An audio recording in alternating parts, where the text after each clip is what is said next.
Hey guys, so we're moving on to Unit 9, Day 6 notes. A couple more topics for you. So the first one is finding intercepts of a nonlinear function given its graph. And this is a very easy concept if you remember what x-intercepts are and what y-intercepts are. So here's your reminder. X-intercepts are the points on the x-axis, and y-intercepts are the points on the y-axis. So you're literally just naming the points where that function that they give you hits the x-axis and where that function hits the y-axis. So in the first example, you can tell by looking at it that the function hits the x-axis here at -1, and it also hits the x-axis here at 3. So your two x-intercepts are -1 and 3. And then you can tell by looking at the function that the only spot where it hits on the y-axis is right here in blue, and that is at number 3. And that's it. That's the y-intercept. So let's look at the next example. In the next example, find the x and y intercepts on the following graph. Again, if I use the same colors, x-intercepts on the x-axis, so the function crosses the x-axis at 2 points, here -1 and here 3.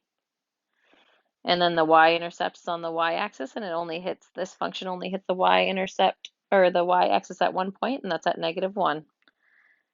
And then this bonus one says to find the x and y intercepts from the following, and there's a reason why this is a bonus one. So remember, x-intercepts is points on the x-axis. So if you look at this picture, that function never in fact crosses the x-axis, so therefore there are none. There are no x-intercepts for this function. There is, however, one y-intercept where it hits the y-axis, and that is at 1. And that's it. So that's the first topic that you'll see in ALEKS.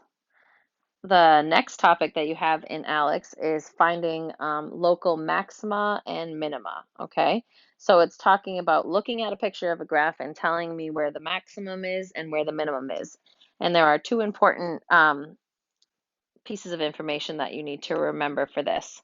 Whenever you see the word at, okay, if you see the word at in the question that they ask you, then it is looking for the x values. So at tells you, okay, what are the x values at this maximum and what are the x values at this minimum? And then similarly, if it doesn't say the word at and it just wants the values of f, then that's asking for the y values at those maximum or minimum, okay?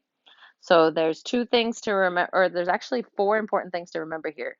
That if it says at, it's talking about x, and if it says values of f, then it's talking about y's, and you have to know what a maximum and a minimum are. So using different colors, I'm going to highlight the minimums, and then I will highlight the maximums. So first I'm going to look at my graph and I'm going to say, okay, the minimums are the low points. So my minimums here that I'm going to highlight in green are this point and this point. Those are the two minimums of my graph, okay? The maximums are higher points on my graph. So the only maximum that I see on my graph here is this point right up here, and that's the maximum, okay? So now you go back and you look at your question, and the question says, find all values at which f has a local minimum and maximum for that first one. So remember, that tells you that we are going to be looking for all of the x values. Okay, we're looking for all the x's. So those minimums that I already highlighted in green tell me what the x value is at that. In that one, the x value is at -2, and in the other one, the x value is at 4. And those are the minimums for that one.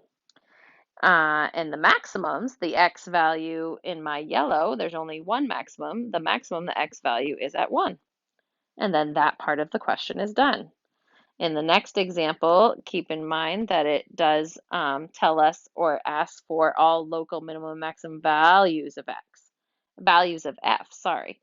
And that means that we're looking for all the y values, okay? So again, looking at the highlighted in green, the minimums, that y value in the green of this first one, that y value is at -3. And of the second one, that y value is at -5. So those are our two minimums. And the maximum, the y value of the only maximum they give you is at -1.